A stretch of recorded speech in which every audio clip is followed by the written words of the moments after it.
Bom, muito boa tarde. Eu tô aqui com dois caras bacanas. O Daniel, que é nosso convidado do dia. Ele tá há 15 anos na área de tecnologia, fazendo a parte comercial, a parte de gestão comercial.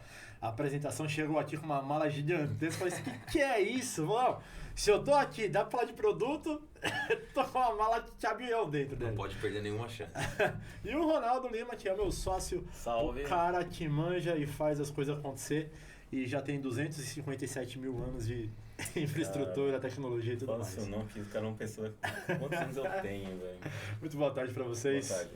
Obrigado, Daniel, por ter vindo. Obrigado pelo seu tempo. Obrigado a vocês pela oportunidade. Legal estar aqui trocando ideias e compartilhando informação. Vamos lá.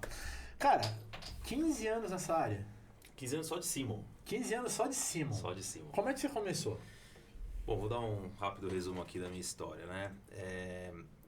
Eu falo que minha carreira começou, na verdade, antes do primeiro emprego, de fato, que foi uma experiência que eu tive quando eu terminei o colégio e eu fui morar nos Estados Unidos. Na ocasião, meu pai trabalhava na EDS e tinha sido transferido para lá, para o estado de Michigan. E aí a gente teve a oportunidade de poder mudar para lá, né? Eu e minha família, a gente foi juntos passar um período lá com ele, né? E foi muito bom porque, além da questão do inglês, teve a questão também de desbravar, né? Uma cultura nova, um local diferente. Isso aí me moldou bastante. Não à toa que eu estou há 18 anos já em multinacional americana, né? 15 anos de Simon e 3 anos de Rockwell Automation antes da Simon. Então, esse foi um primeiro passo ali importante para mim. Voltei para o Brasil, comecei a carreira como estagiário no Grupo Carrefour, na divisão dos supermercados Dia. Foi uma experiência legal para mim, foi o primeiro contato ali com o mundo empresarial, de fato, né? E mesmo sendo estagiário na época, eu tinha um contato muito próximo do CEO, né? Eu aprendi várias coisas com aquele CEO, mesmo sendo estagiário, então foi legal. E aí surgiu a oportunidade para ir para a Rockwell. Na época, a Rockwell era uma das 10 empresas do ranking dos melhores estágios do CIE, lá, que tinha um ranking do CIE, não lembro agora a sigla, acho que é Centro, Integração, Empresa, Escola, alguma coisa assim. Sim.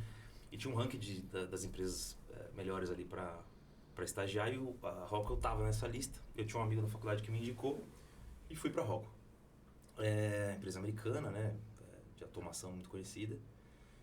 E eu cuidava da parte ali de compras de um setor da indústria. Ali era junto o escritório com a fábrica, então era bem dinâmico, bem legal você ver na prática do que você estava comprando, sendo instalado e para a produção de módulos na época ali de automação.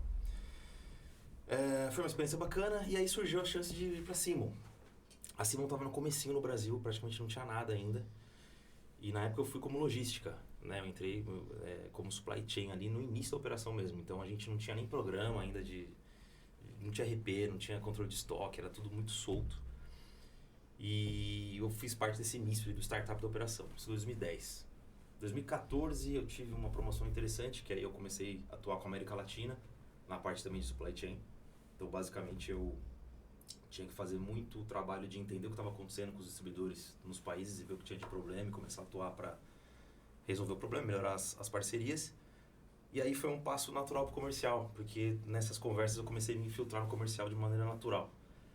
Então, aos poucos o pessoal também falava muito para mim, pô, Daniel, você tem jeito comercial, você tem pro comercial e tal. E eu falei, pô, será? Vamos ver. Até que chegou um momento que meu chefe falou, não, você tem que ser comercial mesmo. E aí eu fui de cabeça, né? Então foi um processo bacana, assim, gradativo. E aí são 15 anos aí dessa longa história. Show de bola. E, bom, você, há 15 anos só, na Simon, você pegou todas as fases que aconteceu no Brasil, principalmente pandemia, né? Que foi algo que nós não estávamos preparados, eu acho que nenhum país estava preparado para isso. E esse evento, né, catastrófico, mudou o comportamento de compra das pessoas. Eu não sei agora exatamente, mas eu ouvi falar que houve um avanço em matéria de compra na internet por conta da pandemia, que levaria de repente 5 a 10 anos para acontecer, né? Então eu acredito que você tinha um modo de operação antes e depois esse modo teve que ser alterado. Como é que foi essa experiência? Como é que era o antes e como está hoje? Até um fato engraçado que você comentou, que até nos Estados Unidos hoje tem muitos shoppings que eles estão virando galpões, que é um reflexo desse movimento, né? A redução da compra ali Presencial. pessoa física, né? Presencialmente, migrando pro digital, né? Eu acho que assim, a transformação ela foi brusca de todos os sentidos, né? Inclusive, quando eu faço apresentação em cliente ou evento, eu dou um exemplo meu. Eu peguei um dia e analisei um dia normal da minha rotina, quantos aplicativos eu uso. Deu mais de 30 aplicativos. Parece loucura, mas se você fizer um exercício, você vai ver que geralmente é isso. Se for colocar tudo, música, e-mail, WhatsApp, Waze. O Waze não está funcionando muito bem, Google Maps. Quem gosta de jogo, streaming, é tudo via aplicativo hoje, né? Sim. Então a gente está gerando dados a todo instante de uma maneira absurda. Tem até um dado interessante que eu também uso em apresentação para mostrar esse impacto para o pessoal, que é o seguinte. 2010 a 2023, quantas vezes você acha que cresceu o número de dados, de criação de dados no mundo? Nossa, 2010 a 2023? Puta, tinha a pandemia no meio, né? Ela deu um boom ali, né? Cara, tem a mínima ideia. 60 vezes. 60 vezes. 60 vezes o aumento de geração de dados no mundo em 13 anos. E eu acho que dessas 60 vezes, a maioria foi depois da pandemia, pela revolução que aconteceu. A pandemia dados, deu um né? up e a projeção continua crescendo muito. Então, pra gente que trabalha no mercado de infraestrutura de TI, isso é ótimo, porque quanto mais dados, mais infra de TI por trás, né? Então, assim, a digitalização, ela realmente veio para ficar, ela transformou, né? Facilitou muita coisa, muitos negócios, você praticamente não consegue pensar mais fora de um aplicativo, né? Então, por exemplo, você vai precisar pegar um táxi, dificilmente você vai caminhar para chamar, que era comum até pouco tempo atrás. Sabe né? um exemplo legal que eu penso em a parte de inovação de TI? É cartório, cara. A gente ia no cartório toda hora, porque tem clientes que pedem para reconhecer firma. Sim. Cara, depois que a gente começou a fazer o reconhecimento pelo GovBR, que você faz pela assinatura digital, nossa, você faz em um minuto. Você ia lá, pegava o carro, pagava o estacionamento, ia no cartório, assinava, pagava uma taxa, que também já não é barato. Cara, hoje você vai lá, loga ali, faz o reconhecimento digital, acabou. Não, melhorou muito. Nossa, é impressionante, ganha muito tempo. E praticamente em tudo, assim, que você pensar. Você falar, por exemplo, eu gosto de academia, então um aplicativo de treino. Você entra lá, você tem um vídeo, um cara explicando certinho como faz o exercício, assim, assado, o tipo de treino que você... Qualquer coisa que você pensar hoje tem um aplicativo que vai te ajudar. Eu tenho 3, cara. Eu sou uma pessoa, só tenho 3. Eu gosto de academia também. E hoje se a pessoa falar que não sabe treinar é porque ela não quer. E hoje tem tanto aplicativo didático, cara, que olha, eu também curto essa vibe. Então, assim, hoje a gente está com essa questão muito forte da digitalização em tudo, né? Sim. Gerando dados todo instante. Esses dados também ajudam a personalizar as experiências e continuar essa caminhada digital que a gente tá vendo, né? Quando a gente fala de compras, assim, foi bizarro o quanto evoluiu também, né? No começo o pessoal tinha um pouco de medo de comprar sem ver o produto. Hoje você consegue fazer ali a digitalização, trocar as cores ali de maneira imediata.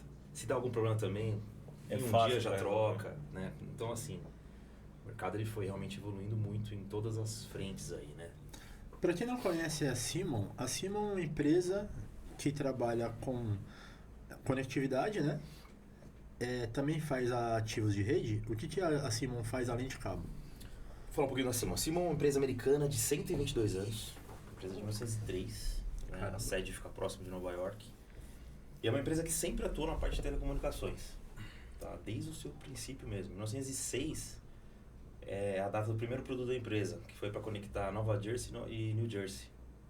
Nova Jersey e Nova York, a rede de telefonia, um bloco de telefonia. Então a empresa está todo esse período aí, mais de 100 anos, atuando com telecomunicações, né? E a gente está na parte do cabelo estruturado mesmo. É a única empresa do mundo focada no cabling, porque as outras empresas, os concorrentes, eles acabam tendo outras linhas, né? Outras vertentes que eles põem esforços. A Simon, ela é 100% focada. Por isso que também, isso explica porque a gente tem várias inovações e várias patentes, né? São mais de 400 patentes ativas no momento. Por isso, né? Eu falo, a obrigação da empresa, mais de 100 anos investindo no mesmo nicho, você tem que ter coisa diferente para mostrar, né? Verdade. Então, eu falo que eu gosto muito de vender Simon porque, como tem muita coisa diferente, que agrega mesmo na prática ali os negócios. Empresa sólida, né? Empresa muito consistente. Eu tô nesse ramo também há um bom tempinho, não tanto tempo assim, mas o que eu percebi... Não é de 1903? Né? O que eu percebi nesse período, cara, é que teve muita marca que não aguentou o mercado, cara. Várias. Não vou citar nomes aqui para não ficar desagradável, mas... No começo da empresa, em 2010, 2008, ali mais ou menos, a gente tinha, umas 20 marcas diferentes. Hoje, se você contar boas mesmo, acho que tem 6, talvez. Algumas não aguentaram ali, né, cara? Enfim. Até falo que para a empresa durar tanto tempo, são 2 pilares, né? É gestão. Você tem que ter uma gestão muito boa para você durar 122 anos, né? E inovação. Se você também não inova nada, você não vai durar no longo prazo, né? E assim não está na 5ª geração, uma empresa ainda familiar, está na 5ª geração. Então, geração a geração aí o pessoal vem se preparando bem para seguir o rumo aí da empresa. E o foco da empresa são 3 ambientes de TI que a gente chama principais, né? Então, data centers. A gente sempre gosta de citar data centers primeiro porque os maiores desafios de TI estão no data center. Concordo, né? Os grandes desafios, grandes dores de cabeça ali, vem do data center e aos poucos a tecnologia vai cascateando para o mercado, né? O segundo ambiente é o de edifícios inteligentes. Você ter a infra predial conversando com a infra de TI, para você ter otimização, performance, redução de custo, você precisa ter, né? Essa integração e você faz isso via cabeamento. E o terceiro ambiente é o de redes locais em geral, né? Hoje, em qualquer lugar, você vai ter uma rede local operando. Seja uma pequena loja, seja um galpão logístico, uma indústria, um hospital, uma universidade, todos os lugares possuem redes, né? O mundo não funciona sem redes. Então, a gente atende também essas redes locais, né? São os 3 ambientes que a Simon atua. Soluções de cobre, fibra, e a gente está apostando muito também no cabos de conexão direta, né? Cabos DAC, AOC. A gente, no momento, já tem cabos até de 800 GB por segundo. Caramba. Que tem uma demanda nova por causa da questão de IA, você tem um fluxo absurdo de dados, muito fluxo entre servidores, enfim. Aí você precisa ter muito cabo de conexão direta. Então seria o terceiro grupo aí de produtos. A gente coloca cobre, fibra e cabos da AQLC. Se for pensar em distribuição de receita, a maior receita de vocês está em data center ou não? Olha, não, a fatia a gente chama de smart building, né? A fatia de smart building no mercado ela ainda é maior. Os gráficos aí, as projeções mostram que 35% do mercado data center e 65% seriam os smart buildings, que incluem redes locais em geral, né? Então, por mais que se fala muito data center, porque é o que gera notícia, a fatia do smart building ainda é muito grande. Proporcionalmente, existe muito mais empresas se conectando que data centers sendo construídos. Porque um data center atende milhares de empresas, dependendo do tamanho dele. Exato. E assim, às vezes a gente, por ouvir muito alguma coisa, a gente tende a achar que aquilo, só existe aquilo, né? É algo que eu também gosto de mostrar bastante nas minhas apresentações, né? Mostrar que a fatia do mercado de smart building ela é maior do que o data center, então tem muita oportunidade aqui. Mas como a gente só escuta notícias de data center, dá a impressão que tudo virou data center, né? Mas realmente tem muita coisa acontecendo. O Brasil ele tem um destaque que ele é o país do G20, das 20 maiores economias do mundo. O Brasil é o que tem a energia mais limpa. Então esse é um dos fatores também que está trazendo investimento para cá. O Brasil é visto aí, né, realmente pelos investidores como um hub, né, para isso. Né, e o governo também está enxergando isso por causa dos incentivos fiscais, né? Sim. Que isso vai acabar gerando muito negócio para quem trabalha na área de infra para TI. Exatamente. Eu vi uma matéria ontem também que as empresas que locam espaços corporativos estão animadas porque o home office está meio que diminuindo, né, cara? Eu vi isso ontem, falou que tem muita empresa que está já expandindo a planta porque onde está já não cabe mais pessoal, porque já está todo mundo voltando para o presencial. Total. Né? Eu não sei se você tem essa informação, que vocês estão mais indo a fundo. Sim, eu mesmo já percebi isso há bastante tempo. Você anda por São Paulo, você vê. Você percebe tem pelo laje corporativa, ela tem laje corporativa ou sendo lançada ou subindo, reflexo disso. Né? As empresas, que teve aquela situação drástica da pandemia, né? Todo mundo em casa. Mas a gente sabe que isso também tem vários impactos que não são tão bons, né? Você não ter a parte presencial. A empresa perde ali desenvolvimento de cultura, você perde várias questões interpessoais ali que podem afetar. Então as empresas também enxergaram isso e viram que precisavam achar um meio termo. Então, não que vai todo mundo trabalhar 100% no escritório, mas que seja 50%, 70%, 80%. Aí você precisa ter de volta os escritórios prontos para adequar isso. Como você está trabalhando diretamente com o fabricante, né? Você está na raiz do negócio. Uma coisa que nunca fez muito sentido para mim, talvez você também possa me ajudar a entender isso aí. A fibra ótica, ela é muito melhor em qualidade de transmissão de dados, a questão de distância, a questão de volume de material, a infraestrutura necessária para comportar 1000 pontos em fibra e 1000 pontos em cabeamento estruturado é uma coisa estupidamente diferente. Mas a fibra, ela não pegou tal qual o cabo UTP de cobre pega, né? Então você vê uma rede hoje cabeada, você não utiliza fibra, você utiliza cabo. A fibra entra mais para fazer interconexões de ativos de rede e tudo mais. Por que isso é dessa maneira? Por que a fibra, sendo tão mais viável, mais fácil, mais flexível, ela não disseminou dessa forma? Eu vejo que é o custo, né? Então, quando a gente fala de data centers, a fibra vai ser predominante, né? Você vai ter um volume, uma necessidade ali maior de várias questões que vai justificar a fibra ser predominante. Quando você vem para o enterprise, o cobre ainda vai ser predominante por isso, pela questão realmente do custo mesmo, né? Então, você acaba tendo, obviamente, redes mixadas, né? Mas você ter apenas fibra em uma rede que ela não seria ali a mais adequada, você vai estar gastando mais do que você poderia ter, ou só no cobre ou mixada, né?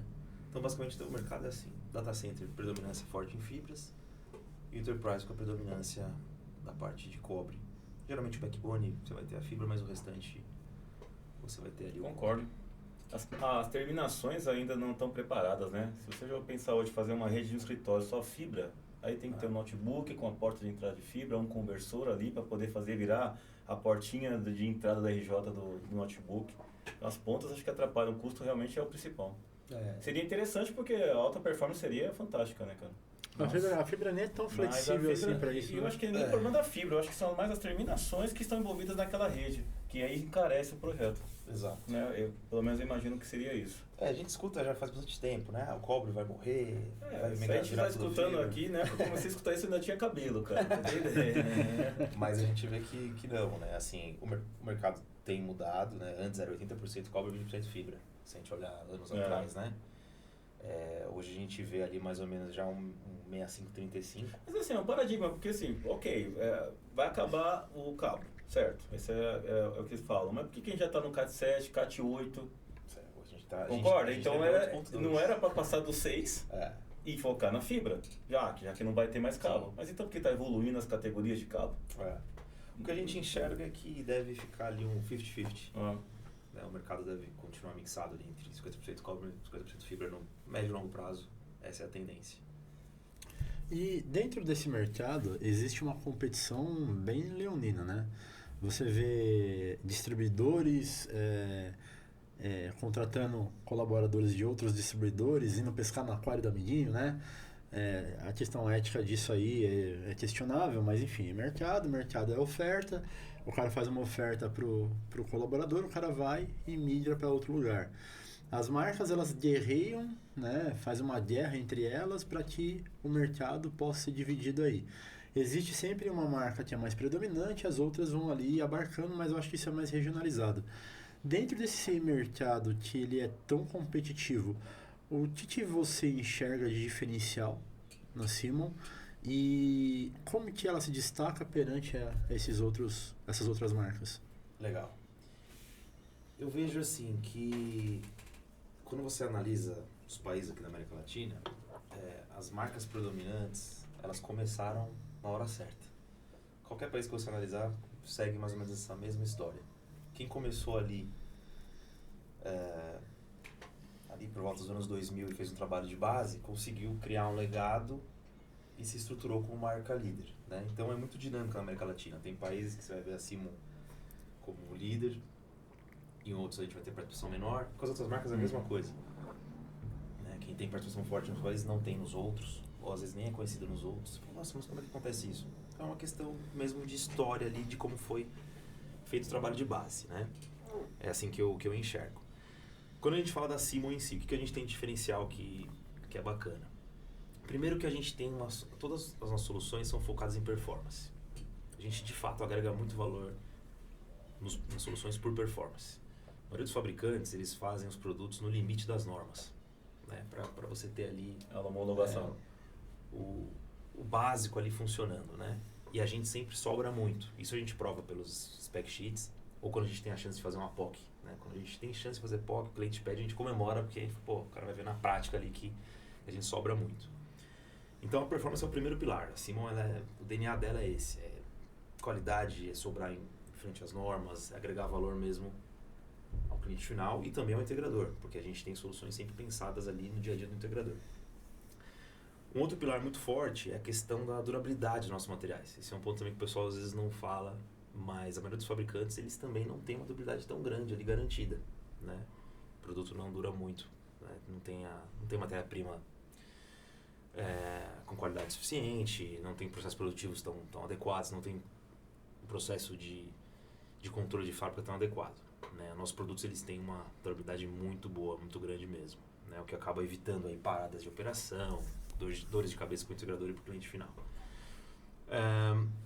Um terceiro ponto que a gente vê como um diferencial muito forte também é a questão de proteção comercial, que é o que você comentou, né? Hoje existe uma briga ferrenha no nosso mercado. Conversando assim, com amigos de outros mercados, eles falam, caramba, eu acho que o seu parece que é mais agressivo, né? O mercado de cabeamento, ele, historicamente, é briga de foice. E hoje a gente consegue fazer uma proteção comercial bem legal para quem estiver trabalhando no projeto. Então eu vejo que isso é o que está também trazendo muitos parceiros novos para cima. Estão cansados de ter problemas com parceiros que não estão ali fazendo um trabalho muito bom de proteção, enquanto a gente consegue ali controlar isso bem na nossa cadeia, né? Então a gente defende sempre o máximo que a gente puder ali, como fabricante, fazendo as influências necessárias para que o projeto corra da melhor forma e não caia na mão de algum oportunista e tal, né? Então acho que esse é um outro pilar muito forte hoje, nossa diferenciação no dia a dia. Show. Dentro desse tempo que você trabalha na parte comercial, porque o Ronaldo é o cara do comercial aqui dentro, ele te traz as soluções, ele te planeja as soluções. A gente percebe que o mercado ele tá muito mais consultivo do que aquela venda mais pronta, né? Existe algum trabalho que você faz ou que a marca faz para trazer esse cliente mais consultivo? Como é que o apoio disso para o integrador? Como é que o apoio disso para o distribuidor? Como que funciona isso dentro dessa cadeia? Legal. A gente tem divisões por tipo de canal, né, digamos assim. Então, por exemplo, com distribuidores, que são os parceiros que estão aí levando a marca para os integradores, né, com força, a gente faz treinamentos contínuos para mostrar de fato onde a gente pode agregar valor, com parte tecnológica, né, e deixar isso bem claro para todos, para que eles possam atrair os integradores, né? Então eu faço treinamentos contínuos com todos, guias de treinamento que eu deixo também com os distribuidores, porque acontece muito hoje em dia isso, o fabricante faz o treinamento, não deixa nenhum material para o distribuidor seguir, né? Simplesmente vai lá, apresenta, vai embora, depois não aparece mais, e é um gap, eu acho que forte, que existe no mercado como um todo. Então a gente deixa esses materiais prontos ali, disponíveis, para o pessoal ter acesso fácil, consulta ali prática, porque isso vai cascatear para os integradores, né? Quando a gente fala dos integradores, a gente tem algumas certificações, né? A gente começa com uma certificação online, gratuita, que é uma porta de entrada, mas depois a gente tem o nosso curso presencial, né? Que é para a empresa ser certificada e saber, de fato, ali como atuar com os produtos, as soluções, as normas, as boas práticas, porque isso faz total diferença no resultado final, né? Eu falo que não adianta às vezes você ter só o produto bom.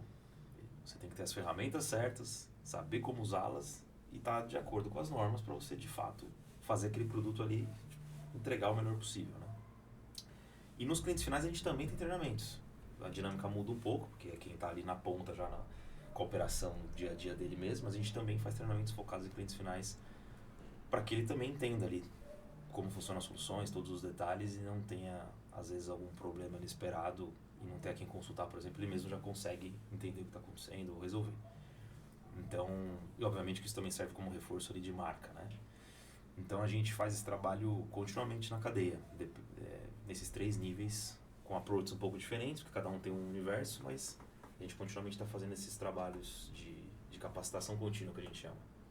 Show. Cara, assim, agora vamos falar do Daniel. Ser comercial, que eu vejo pelo estresse desse cara aqui, não é fácil. Eu não sei porque que você entrou no comercial, cara. Você tinha que estar quieto lá na logística, que eu vou te falar, ser comercial é um desafio a cada minuto. Quando o cara tá, principalmente quando ele tá entrando no mercado, ele precisa aprender a lidar com as dificuldades, né? O que nessa sua trajetória de 18 anos, basicamente, né, na área comercial, praticamente da minha filha, o cara tem só de profissão. De venda, né? Como é que você lidar com as dificuldades? Porque hoje em dia todo mundo se lá sem tempo. Sim. Hoje em dia, para você conversar com as pessoas é um parto. Hoje em dia, para você chegar no decisor é uma coisa mais difícil.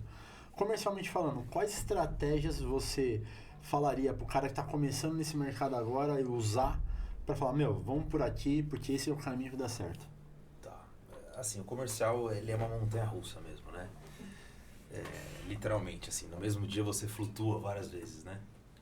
Às vezes você tem uma notícia boa que vai fazer uma diferença brutal ali no resultado do mês, depois de uma hora vem uma notícia não tão boa, então realmente é uma montanha-russa. Mas pra mim, assim, o comercial, o que é mais legal do comercial é uma questão de que você aprende demais, né? Porque você tá toda hora aprendendo alguma coisa, você tá conversando com pessoas diferentes, ambientes diferentes. Então, por exemplo, na minha rotina, tem dia que eu tô numa universidade, no outro dia eu tô num hotel, no outro dia eu tô num hospital, no outro dia eu tô num galpão logístico, no outro dia eu tô numa indústria. E aí, cada lugar que você pisa, você aprende uma coisa diferente daquele mundo ali, né? Então, assim, eu que sou muito focado em viver experiências em geral, o comercial me traz muito isso, assim, naturalmente. Então, isso me motiva muito. Tá em constante aprendizado, conhecendo um monte de coisa e conhecendo pessoas também de diferentes ambientes, estilos de vida, enfim. Então, isso me motiva muito. Se a pessoa tem esse tipo de personalidade, que gosta de desbravar, de conhecer pessoas, de conhecer lugares, etc., o comercial casa demais. Claro, cada pessoa tem uma personalidade, às vezes a pessoa não gosta muito, é mais recatada, não gosta muito de sair ali da rotina dela, tudo bem, não tem problema nenhum com isso, mas quem tem essa agitação natural, o comercial casa muito. Então, eu gosto desse mundo agitado, né? Agora, realmente é difícil, porque você tem que conciliar um monte de coisa e não é fácil mesmo, né? Então, você tem que conciliar. Desligar, né? Saber a hora de desligar, né? Assim, o mais difícil é você conseguir conciliar realmente a agenda entre os seus compromissos familiares, os profissionais e, como o Ronaldo falou aqui, conseguir desligar na hora certa, né? Não é fácil, mas eu acho que no dia a dia você acaba conseguindo buscar caminhos, né? Então, por exemplo, eu geralmente de manhã eu levo minha filha para a escola, eu tenho uma filha pequena, então eu consigo tomar um café da manhã com ela, levar ela para a escola, então eu estou cumprindo ali um primeiro papel importantíssimo ali de familiar logo no início do dia. Depois que eu deixo ela na escola, eu vou pra loucura aí de vendas, né? Então, vou com tudo. E algo que eu uso muito para não perder tempo, não se estressar, durante o tempo de trânsito, podcasts. Escuto muito podcast, por isso quando você me convidou eu achei legal, porque aprendo tanto podcast, dessa vez eu que vou lá. Você vai ensinar um pouquinho. Porque, assim, na média aqui em São Paulo eu ficava umas 3 a 4 horas no trânsito, tranquilamente, diariamente. Por dia. Caramba, 3 a 4 horas é muito tempo? Sim. Mas se eu tiver esse tempo ali escutando coisas legais, seja qual assunto for, que seja importante pra mim, isso aí já vai acabar ajudando muito. E a gente tem assunto do que for na internet, de tudo. Verdade. Seja podcast, seja um curso, enfim. Então você tá já usando o tempo de uma maneira positiva. Tem que ter uma agenda ali muito cirúrgica, né, com questão de deslocamento, para você conseguir dar conta ali do tempo. E eu uso a questão dos esportes como o meu escape. Eu, se não fosse esportes, provavelmente eu estaria morto. Eu gosto muito de esportes, né, e é a minha válvula de escape, assim, absoluta. Até falo, né, que se é para ser viciado em alguma coisa que seja esportes, né. E acaba sendo ali um momento que eu consigo desligar mesmo, né, seja na academia, seja correndo, né, eu sou maratonista. Ou eu jogo tênis também, agora uma frequência um pouco mais baixa, mas também jogo. Mas é a hora que eu consigo ali, né? Essa história de tênis tem história, né? Lembra da raquete? Nem fala, cara. Tem um cara que me fez comprar uma raquete profissional, ela ficou lá tanto tempo que ela, enfim, enferrujou. Não foi usada. A gente tem um amigo, depois vamos ver se eu chamo o Zé Maria pra vir pra cá. A gente tem um amigo, o Zé, né? E ele é um cara que onde ele morava, lá tinha uma quadra de tênis. Ele falou, vamos jogar tênis um dia. Aí eu pilhei o Ronaldo aqui e falei, vamos comprar uma raquete, a gente vai jogar tênis. A gente comprou uma raquete. Aí beleza, fomos lá, fomos tentar jogar tênis, jogamos uma vez. É difícil. A raquete, cara, eu troquei de carro 3 vezes. A raquete foi passando de carro pra carro. Ela foi no porta-mala. Até que eu desisti e dei pra audiência a raquete aí. Mas é legal o que você falou. Tem que ter um escape, cara. Seja o que for, né? Tem que ter. Trabalhar com TI eu costumo falar que já é uma loucura. Seja qual cargo que você tiver, né? Então você tem que ter. E se for do comercial, pior ainda. Tem que ter algum escape. Pegando o gancho que você falou da parte de como que está a parte comercial hoje, eu estou percebendo muito, cara, que o cara que não for um comercial consultivo, ele não vai fidelizar cliente nenhum. Em que sentido? Antigamente era, ó, beleza, você quer aí uma água, um cabo de rede, vou vender e vou embora. Para que você quer esse cabo? Em que momento você vai usar esse cabo? Né? É o melhor cabo? Não é? Realmente fazer um trabalho de médico mesmo ali, para aplicar o melhor remédio. E depois saber se aquilo foi bem utilizado. Porque também tem muita gente que, pô, vendi, vou embora, minha meta tá batida e tô nem aí se o cara não comprar mais. Total. Eu acho que não. Hoje mudou, cara. Hoje o cara quer um comercial que dê uma atenção no começo, meio e fim, e quando terminar, não largue ele. E até, pegando um gancho de uma reunião que a gente estava ontem, tem um contato em comum com você. Ele falou uma coisa bem interessante, a gente falando sobre carteira de clientes e tudo mais, ele falou, cara, eu hoje priorizo manter os clientes que eu já tenho e aumentar o ticket médio neles do que querer pegar mais cliente. Falei, faz sentido, né? Porque isso aqui a gente também está vivendo na empresa. A gente tem um plano de marketing para pegar novos clientes? Temos. Mas os que eu tenho na mão, eu já explorei tudo que ele tem? Eu já vendo tudo que eu posso vender para ele? Às vezes eu não vendi nem um décimo que ele podia comprar comigo. E ele já me conhece, já gosta de mim, já sabe que eu entrego. Então, em vez de às vezes focar tanta energia só em novos, por que não aumentar o que eu já tenho? Acho que esse é um erro clássico das empresas em geral. Né? E a gente está tomando esse cuidado aqui, porque a gente sofreu muito no começo e agora a gente percebeu, pô, vale a pena fazer isso. E aumentar a minha receita num cara que já me conhece. Total. Tá dando muito certo. Tá dando muito certo. Porque as empresas sempre têm essa... É natural, né? Histórico isso. As empresas, não, precisamos de novos clientes, novas fontes de receita. Claro, isso é ótimo, mas você acaba sempre estando ali buscando novos clientes, o que é bom, mas você às vezes não está atendendo bem quem já está contigo, né? Então, esse trabalho na base já de clientes realmente é fundamental para você aumentar vendas e fidelizar ele por mais tempo também, né? E realmente, o mercado, acho que ele mudou nesse sentido de... As soluções como um todo vão evoluindo, né? As tecnologias, então você precisa ter os vendedores também acompanhando isso. E não simplesmente oferecer só o cara tá te pedindo ali, né? E nem perguntar, e nem se inteirar, nem levar um outro cenário. Acho que o vendedor tem que ter esse tato de levar um cenário de opções ali, projeções para o cliente que às vezes ele não conhece. Né? Às vezes com uma simples pergunta você descobre isso. Às vezes o cliente ele mesmo não sabe ali o que ele está pedindo exatamente. Você pode chegar com opções diferentes para ele. E isso é muito na conversa, é muito na atuação comercial, na vontade comercial de fazer algo diferente. Né? Por isso que eu sou muito a favor do presencial. Né? Então, às vezes numa ligação, às vezes num call, você não vai conseguir, por exemplo, ter essa abertura.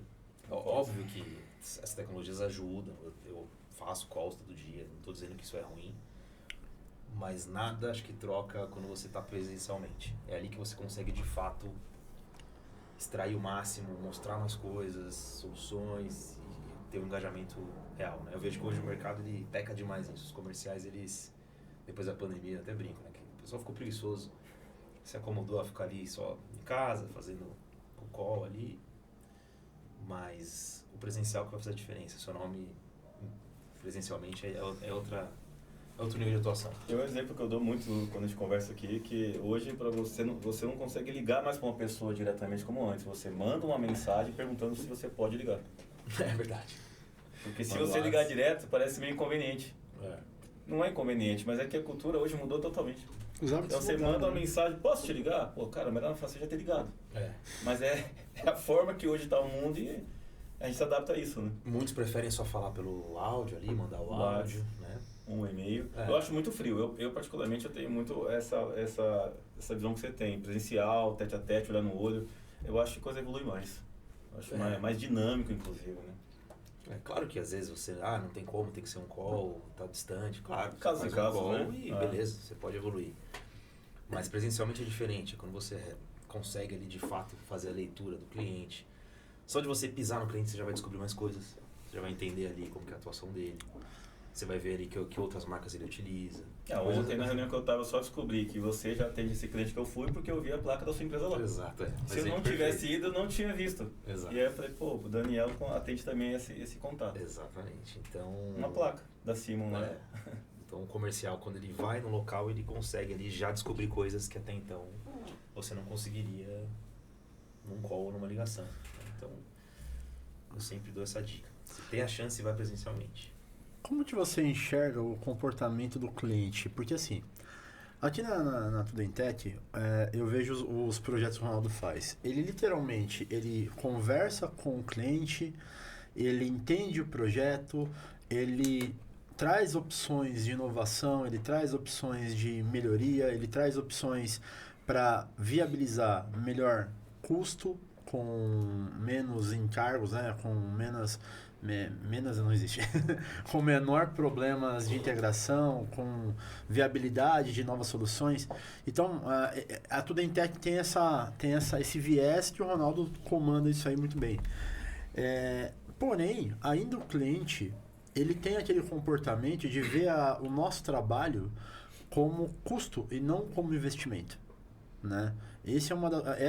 Essa talvez seja uma das maiores dificuldades. Quando você tem uma empresa com uma área de TI de gestão, que a empresa entendeu que TI e gestão de TI é parte do ativo dela, ela navega na tecnologia de uma forma muito melhor e eles veem esse investimento não como custo, sim como investimento de estrutura, né? Mas a grande maioria, até de clientes relativamente grandes, tem essa visão. E aí acaba sempre optando pela pior opção do mercado, que normalmente é mais barato, né? Não dá para fingir que, não, preço e qualidade não estão atrelados. Estão atrelados. Não tem como você ter algo extremamente bem feito sem custo. Não existe isso. Esse comportamento do cliente com o passar dos anos, você achou que está mudando? Você acha que está mudando? Ou você acredita que ele tem piorado nesse sentido? Eu acho que sim, eu acho que está mudando. Apesar de às vezes nas conversas, né, comerciais o pessoal fala, o cliente só quer saber de preço e tal. Mas aí vai também do vendedor conseguir jogar esse desafio para o cliente. Deixar ele preocupado, entre aspas. O que ele vai ter ali com uma rede ruim, por exemplo? Produto de baixíssima qualidade. Ele está olhando o preço ali só agora, mas ele pode ter um problema daqui 1 semana, 2 semanas. Então vai também da arte do vendedor de mostrar esse cenário como um todo para ele, né? Então, por exemplo, quando a gente fala de acabamento estruturado, né, a gente tem as categorias de desempenho e o mercado ele tem agora, de maneira mais forte, migrado para a categoria 6A do que a 6. Quando a gente compara as categorias, a diferença é muito grande, né?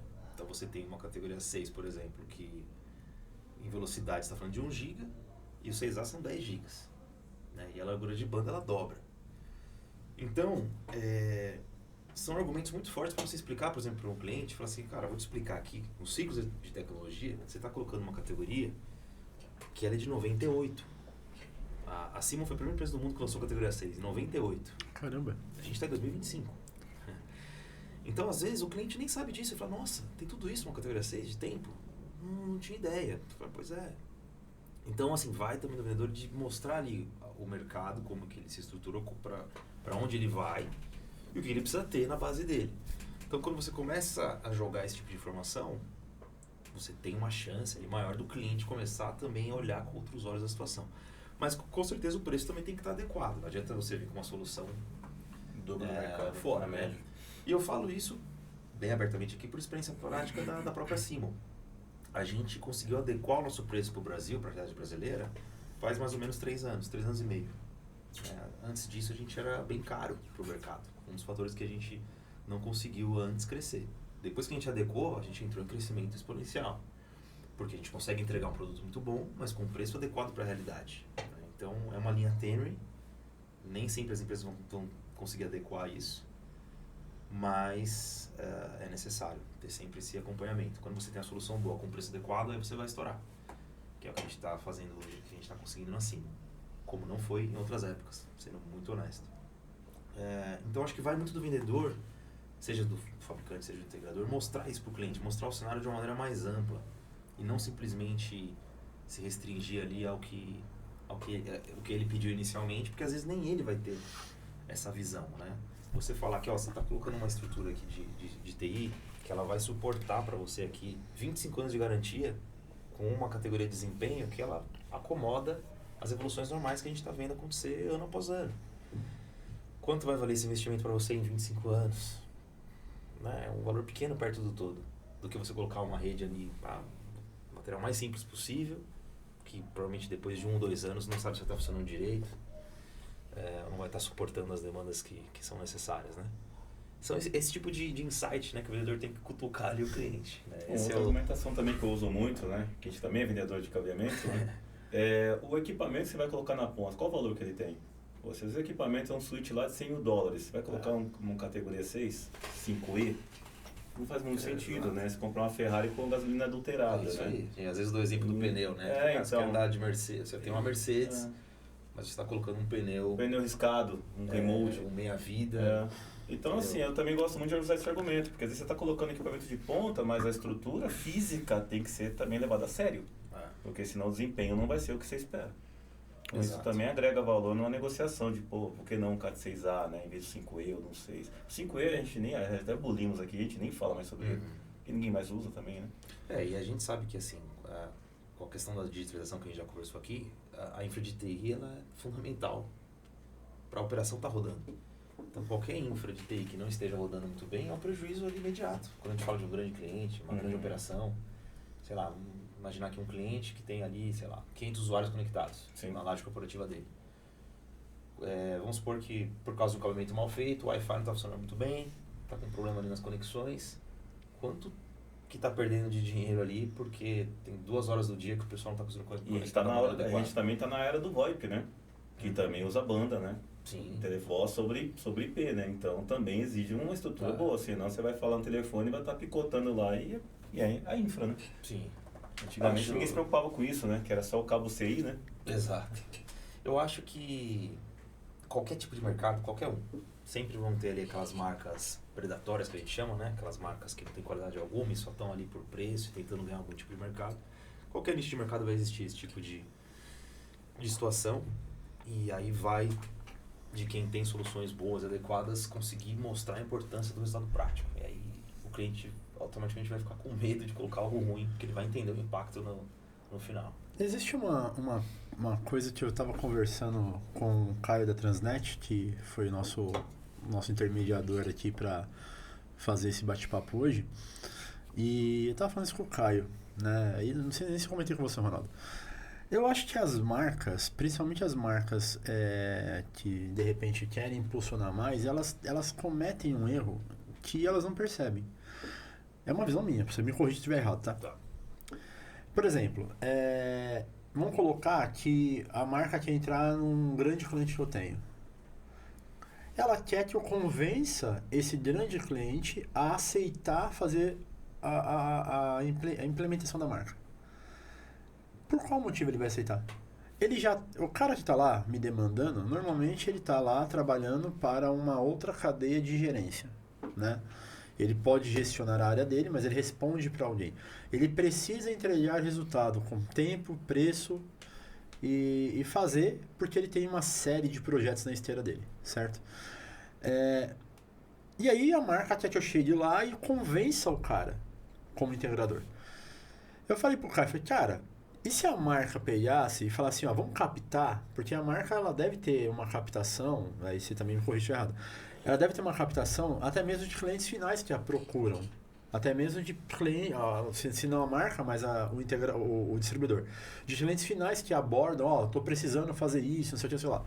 Se a marca investisse em, de repente, chegar num valor mais barato para fazer um cliente mediano ou até mesmo grande, e o distribuidor ou a própria marca falasse com o integrador e falasse, vamos lá fazer em parceria, né? Você me dá uma bonificação aqui de mão de obra, eu te bonifico em material depois, enfim. Porque para a marca isso é uma coisa pequena. E fizesse um case de funcionalidades muito legal, e a gente pudesse chegar para os gestores e trazer esses caras para um almoço, um evento, e mostrar a marca sendo implementada e estando em funcionamento, seria muito mais prático para a gente chegar e pegar um grande player do mercado que nós atendemos e entregar um exemplo funcional para que ele possa apostar ali, porque se o cara ele pode bater na mesa e falar, não, eu vou implementar essa marca porque eu tenho certeza que funciona. Ele é o gestor da área, mas isso não acontece. Pelo menos eu não vejo isso acontecer, Ronaldo. Você vê isso acontecer? Difícil. Não acontece, cara. Dessa forma que você falou, é bem difícil. Aí os caras querem que a gente chegue lá, a gente convence o cara, simplesmente porque eles querem. Não é assim que funciona. Aí nesse caso tem que ter uma integração da cadeia inteira, né? Porque, vou falar do meu mundo mesmo, muito real, né? Quando eu atuo em conjunto na cadeia, eu com o distribuidor parceiro para aquela oportunidade, mais o integrador que atende aquele cliente final, e os três juntos chegarem num cliente final e mostrar todo o conjunto de soluções, tudo que o distribuidor pode oferecer ali de vantagens, seja logística, seja financeira, o integrador com as armas que ele tem também de questão de dia a dia, de instalação, etc. E o fabricante com as inovações tecnológicas, você ganha uma força para mostrar algo diferente. Porque assim, para tomar uma conta, que você comentou, por que ele vai querer algo diferente? Se ele está acostumado ali já com o que está rodando. Você vai ter que chegar com algo diferente. Então, hoje mesmo na Simon, por que a gente consegue converter tanta conta? Porque eu tenho muita coisa diferente para mostrar. A gente tem soluções com patentes, né? Soluções exclusivas nossas que o pessoal às vezes nem sabe que existe. Então isso vai gerar um impacto para ele. Falar, caramba, isso aqui eu não sabia que existia. Vou dar um exemplo prático para vocês. Muito se fala da energia remota via cabeamento, né? O PoE, o famoso PoE, o PoH, né? Que quando a gente vai até os 100 watts. Mas ninguém comenta o que acontece com o cabeamento que não tem qualidade para aguentar esse fluxo de energia, né? O arco voltaico vai destruindo o cabeamento. E você põe tudo a perder. Então o conceito é muito legal, né? Pô, vou otimizar a infraestrutura, usando o cabeamento estruturado eu vou já passar energia, legal. Mas não mostram o outro lado da moeda, que é o cabo sendo destruído com o arco voltaico e você pondo tudo a perder. Na Simon a gente desenvolveu uma patente que a gente consegue inibir o arco voltaico. Então, eu estou dando só um exemplo, mas, por exemplo, quando eu mostro isso para um cliente final, eu falo, isso aqui a gente pode te oferecer e você não vai ter problema nenhum de PoE. Por causa dessa patente nossa que funciona dessa forma, é o tipo de coisa que o cliente vai te olhar com outros olhos. É algo que ele não sabia que existia, algo que não está acostumado. Então, para você tomar uma conta, é isso. Tem que chegar com um pacote de coisas novas. A gente, por exemplo, tem pet cords com trava. Temos pet cords mais finos, que ajudam a reduzir gasto energético. Pela melhora do fluxo de ar que você tem na infraestrutura. Você alivia os ativos de TI. Estou dando alguns exemplos aqui esporádicos, mas sim, é o tipo de coisa que quando você chega com um pacote, com as soluções em mãos, por isso que a minha mala, vocês viram ali, eu não saio sem ela, é o que vai fazer um cliente olhar e falar, caramba, esse cara tá me trazendo coisas diferentes que vai me agregar aqui no meu negócio. Legal. Aí depois vai vir a preocupação do preço. Pô, legal pra caramba, deve ser caro. Quando você vem com o preço surpreendente, abaixo do que ele está acostumado a pagar, por soluções já medianas ou estagnadas, aí você vai ter esse efeito. Essa é a primeira parte que eu queria comentar. A outra parte é o seguinte, que é uma boa discussão. No mundo dos fabricantes, por estar 18 anos de fabricante, eu tenho um pouco de experiência nisso, existe muito essa questão de desenvolver clientes finais, diretamente. Todos são cobrados por isso, pelas suas gerências, diretorias, né? Do tipo, pô, temos que desenvolver clientes finais. Tal. Mas tem um porém. Quem que atende os clientes finais? O integrador. O integrador. Então, se o fabricante vai direto no cliente final, simplesmente, vamos supor, eu pego aqui uma lista hoje, da minha cabeça, desenvolvo, não, vou direto nesses clientes. O cliente final, ele confia no integrador. É quem está ali com ele no dia a dia. Então, se eu vou direto, eu como fabricante eu vou direto, eu até posso ser visto como uma ameaça. O cara até pode me receber ou conversar comigo. Mas ele vai fazer o quê? Ele vai avisar o integrador. Veio um cara aqui, o Daniel veio aqui apresentar a marca. O integrador vai falar, putz, quem que é esse cara? De onde ele está vindo? Ele já deve ter a turma dele de integradores. Então, você entra como uma ameaça.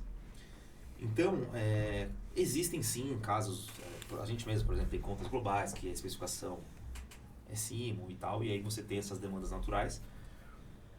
Mas o caminho que eu, Daniel, prefiro é sempre seguir a cadeia.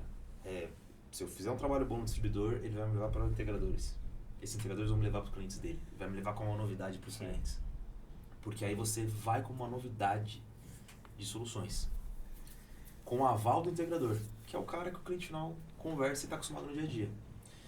Então, a dinâmica do dia a dia que eu vejo é muito essa. Se você faz um trabalho de base e o integrador vê o valor ali, e o valor que eu digo não é só no resultado do cliente final, é nele mesmo. A gente, por exemplo, tem ferramentas que você reduz muito tempo de instalação em campo, você está reduzindo o seu tempo em obra, seu custo. Você não tem perda ali no processo mesmo de instalação, perda de materiais no fabricante, você acaba tendo que fazer várias vezes coletorização porque o produto não é bom. tudo isso está impactando no custo do integrador, né? Então, quando a gente desperta isso no integrador, ele automaticamente vai levar a gente para o cliente final e falar, cara, tem um negócio legal para te mostrar. E aí você chega forte, você chega recomendado. Então, esse é o melhor caminho. E depois que a gente tiver essa chance do cliente final, aí a gente faz algumas outras ações de fidelização. Seja evento para falar de tecnologia, seja um brinde customizado, seja um treinamento próprio para a galera do dia a dia que está usando ali a infra. Então aí você tem algumas outras ferramentas depois para isso, né? Mas basicamente é isso. Acho que para tomar uma conta que está muito estabelecida, é isso. Tem que chegar com alguma coisa diferente. Para chamar a atenção, falar, vou te mostrar um mundo que hoje você não tem. Vou te mostrar coisas novas e levantar essa curiosidade no cliente. Ele vendo o valor, ele vai se interessar para saber o preço. Tá, e quanto vai me custar isso? Aí quando ele descobre que ele poderia gastar menos do que ele está gastando na solução atual, provavelmente vai vir a terceira pergunta. Putz, e disponibilidade? O distribuidor tem um estoque disponível. Acabou. Aí você tem os 3 pilares para tomar uma... A cereja do bolo é fazer a POC, que ele testa na prática o que você está falando, né? Total. Chega a POC é um bom ponto. É um debate interessante essa parte do integrador, porque a gente como integrador, eu costumo falar o seguinte, se o distribuidor entender e respeitar que o integrador tem um cliente na mão, a venda dele já está fechada. Porque o resto é só conversa. Porque quem vai ter o cliente na mão é o integrador, não é o distribuidor, o fabricante. É isso aí. Que já é como você falou, a gente está lá todos os dias entendendo a dor do cara. Ele confia em você. Ele confia. Você que está ali para salvar ele. E tem muito distribuidor, cara, e fabricante que não entende isso. E aí acaba indo para um outro caminho e quebra caro. Não faz sentido. Preço e valor são coisas diferentes, né? São completamente diferentes. Quando você falou, quando ele vê o valor, ele se preocupa com o preço, né? E vai lá e pergunta sobre o preço. Agora, voltando a falar estritamente comercial, que é o campo desse cara aí, né? Você, na sua opinião, aí uma curiosidade minha mesmo, para vocês dois aqui. Quem vende cabo, vende qualquer coisa? Porque é o treco difícil de vender cabo, velho. Olha, eu acho que o bom vendedor, ele vende qualquer coisa assim. Você falar pra mim assim, Daniel, eu quero que você venda agora, sei lá, uma coisa que eu nunca vendi. Eu vou ter que usar as técnicas que eu uso como vendedor para tentar adaptar para aquela realidade. Então, algumas coisas não vão mudar. A maneira que você pesquisa sobre um cliente. Por exemplo, hoje em dia, isso pouca gente fala. A gente tem muita informação aberta, né, na internet. Total. Então, antes de você encontrar um cliente, você já consegue descobrir um monte de coisa dele. Seja LinkedIn, seja Instagram, Facebook, Google mesmo, vai puxar algum histórico. Às vezes o cara, por exemplo, deu uma entrevista, falou alguma coisa. Então, antes de você encontrar ele, você já consegue fazer um monte de coisa. Você consegue já puxar informação para você ter base ali para você usar de uma maneira estratégica. Então, essa regra vale para qualquer produto, solução, qualquer mercado que você atue. Aí você vai ter as outras questões também de lidar com o cliente, que também não vão mudar, né? Por exemplo, uma coisa que eu falo bastante. A gente está sempre acostumado a falar da gente, né? Por natureza. Eu vendo tal coisa, eu tenho tal coisa. Mas, na verdade, tem que ser feito o inverso. Primeiro você precisa entender o que o cara está precisando. O que o outro lado está precisando ou querendo. Parece algo simples, mas se a gente parar para analisar o nosso dia a dia, é assim. A gente sempre fala de nós. Quando você pega e inverte isso e escuta primeiro a pessoa, é algo simples que já dá um efeito totalmente diferente. Então, isso também vale para qualquer coisa que você for vender. Ao invés de querer forçar uma situação, você entender ali primeiro o que ele está precisando para você inverter a ordem das coisas. Então, assim, dei alguns exemplos aqui, mas isso serve para qualquer... É o consultivo, né, que a gente falou, né, cara? Você entender o que o cara quer, você vai ofertar... Eu gosto muito do exemplo do médico. Como é que ele pode passar um remédio se ele não escutou a dor que você tem? Não faz sentido. Toma uma dipirona, mas o que você tem? Então, se ele não escutar, ele não vai saber receitar um bom remédio. Eu falando por mim, é uma pergunta interessante do Fábio, mas, cara, eu acho que o cara, quando ele tem ali aquela parte comercial, uma coisa prazerosa pra ele vende qualquer coisa. Antes da gente começar a empresa, eu já vendi imóveis, já vendi linha telefônica, cara, é só... Chinelo. Só que eu preciso primeiro entender o produto, eu gosto muito de entender o que eu tô falando, eu não gosto de entrar numa briga sem estar preparado para aquilo, então eu preciso entender, eu sou meio chato com isso, né? Tanto é que quando a gente vai lançar alguma coisa nova da empresa aqui, eu falo, cara, beleza, o que é isso? Como é que eu falo sobre isso? Se o cara me perguntar isso, o que eu vou responder? Então, primeiro, eu quero entender o que eu vou falar. Eu tenho essa filosofia. O resto, aí é a nossa maestria de fazer o rapport, né? Se identificar com o cara ali, com os caras você vai falar de um jeito, com os caras vai falar de outro. A gente tem um time comercial aqui embaixo, e uma coisa que eu sempre falei pra eles, a gente vai numa reunião, primeira coisa que eu quero que você faça, você explore tudo do cara, é o que você falou. Olha o site do cara, vê quem ele é, quem ele atende, onde ele atua. Na reunião de ontem, que é um cliente em comum que a gente tem, né, vocês atendem, eu já sabia que o sócio dele mora nos Estados Unidos, que ele atende essa empresa lá com a Data Center da Tropical, quais os clientes que ele atua. Ou seja, no mínimo eu já sabia conversar para iniciar ali um rapport com ele. Eu já cheguei com uma base. Então eu preciso estar preparado, porque se eu chegar lá só falando, eu sou o cara que faz integração de cabo, elétrica, infra e civil agora. Tá, ok, isso aí tem 200 pessoas falando para mim todo dia. Mas não, olha, eu vi que vocês têm uma filial nos Estados Unidos, né, que vocês são mais focados em data center, é uma área que eu atuo, mas não atuo tanto, quero entrar, onde eu posso te ajudar? Qual é a sua dor? E aí ele foi falando, eu tenho dificuldade desse tipo de fornecedor, desse. Falei, esse eu consigo atender. Essa parte eu não consigo, porque eu não vou te prometer uma coisa que eu não atendo. Né? A gente é bem pé no chão com isso, não abraçar o mundo sendo que você não consegue entregar. Isso é uma coisa também que hoje em dia a pessoa é igual pato, né? Quer fazer de tudo ao mesmo tempo e não faz nada direito. Então a gente, isso aqui eu consigo atender? Vou atender. Essa disciplina eu não consigo, eu te indico um parceiro, mas eu não consigo atender na minha alçada. Mas, cara, a venda é muito gostosa, cara. Acho que é um negócio diferente do dia a dia. Eu curto, eu acho que basicamente você tem que dividir algumas partes, né? O que você for vender, não importa. Primeiro você precisa entender o mercado. Entender como aquele mercado que você está atuando funciona. Entender ali a dinâmica dele, os players. Ok. Entendendo ali o básico, né, do mercado, aí vai para a sua solução. Você tem que dominar ali a sua solução e ter ali um guia um speech que vai chamar a atenção dele, vai mostrar diferenciador, inovação, que vai agregar de valor para a pessoa. Essa é a segunda camada. A terceira camada são as práticas de lidar com pessoas, né? Como eu comentei, escutar ali a dor, ter informações, tá próximo. O pessoal faz a reunião, depois não fala mais nada, não manda nenhuma mensagem, não fala nada. Não agradece pelo tempo do cara ter te atendido. Outra coisa que eu vejo muito, não faz um e-mail formalizando ali sobre a visita. Porque, numa reunião você conversa um monte de coisa. Se você não formaliza, depois que falou, né? Pelo menos para não pontuar, a gente falou disso, por ali. Não, tem um controle. Não, deixa tudo solto. Então, se você usar essa cartilha de maneira geral, você consegue atender. Fazer um acompanhamento, exato, né? Depois tem gente que faz uma reunião dessa, passa 3, 4 semanas, não dá um oi pro cliente. Oi, tudo bem? Pô, oi, legal, tá precisando de alguma coisa? Né? Como é que eu posso te ajudar? Tem alguma novidade? Né? A gente falamos na reunião. Ou seja, com essa cartilha... Acaba assim, deixando, cara. Direito dá pra você vender qualquer coisa. Qualquer coisa, cara. Cara, vou fazer uma pergunta aqui pra gente finalizar, porque já passou quase uma hora, por aqui que pareça. Assim, vai rápido, né, meu? Rápido. Nem percebe, cara. Fazer uma pergunta pra você que eu faço pra todo mundo que vem aqui. Essa aí é aquela... Pesada? Não, algumas pessoas acham que sim, outras que não. Vamos ver, né? Agora é pro Daniel, não é pro comercial. O que o Daniel descobriu que se as outras pessoas do mundo inteiro descobrissem, a vida delas seria mais fácil? Tá. Esse livro é famoso, mas eu vou falar dele aqui, que é o Como Fazer Amigos, Influenciar Pessoas. Né? Muita gente deve ter ouvido falar já por aí, mas às vezes o pessoal escuta, mas não parou para comprar e ler, né? Esse livro, ele realmente me impactou muito, porque assim, tudo que eu usei dele, eu tive resultado prático. Que é justamente o que a gente estava falando agora, de como lidar com pessoas, você inverter a ordem das coisas, não ficar falando só de você nas situações e deixar o outro lado falar primeiro, escutar para depois atuar.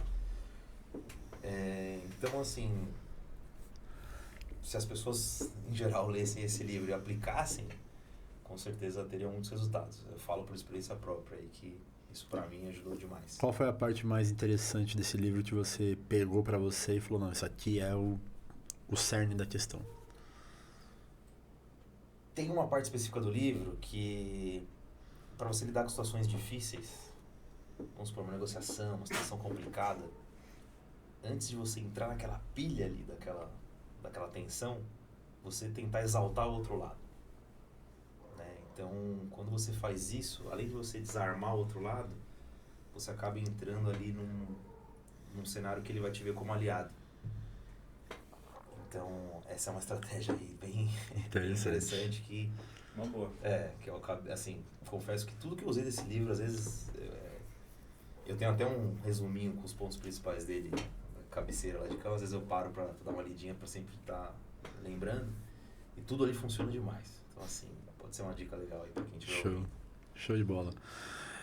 Bom, galera, só tenho a agradecer. Daniel, obrigado pelo seu tempo, obrigado por compartilhar aí 15 anos de experiência só na marca, mais 18 de comercial. O Ronaldão parou aí a rotina frenética dele, que o Ronaldo tem uma rotina frenética, né? Pra poder fazer tudo funcionar aqui. Agradeço também. E bom, gente, obrigado. E pra você que tá assistindo aí, quiser falar com o Daniel, vou pedir pra Gabi deixar os contatos ali que possam acessar aí a parte comercial do Daniel, porque ele representa uma grande marca. Tá no mercado, só ele, a marca tá no mercado desde 1903 e só ele há 15 anos, tem uma experiência bacana. Então, se você é um distribuidor, se você é um integrador e quer ter proximidade com a marca, vamos estar deixando aí os contatos. E se você tiver dúvida, chama esse cara aí que ele vai poder esclarecer. Pô, obrigado demais, pessoal, pela oportunidade de estar aqui. Muito bom conversar com vocês, trocar experiências aí. Obrigado mesmo pelo espaço. Valeu. Curtam, compartilhem aí, por favor. É isso aí, ó. O Ronaldo tá ligeiro. Curta, compartilha. Valeu, gente. Canal aí, pô. Valeu, gente. Obrigado.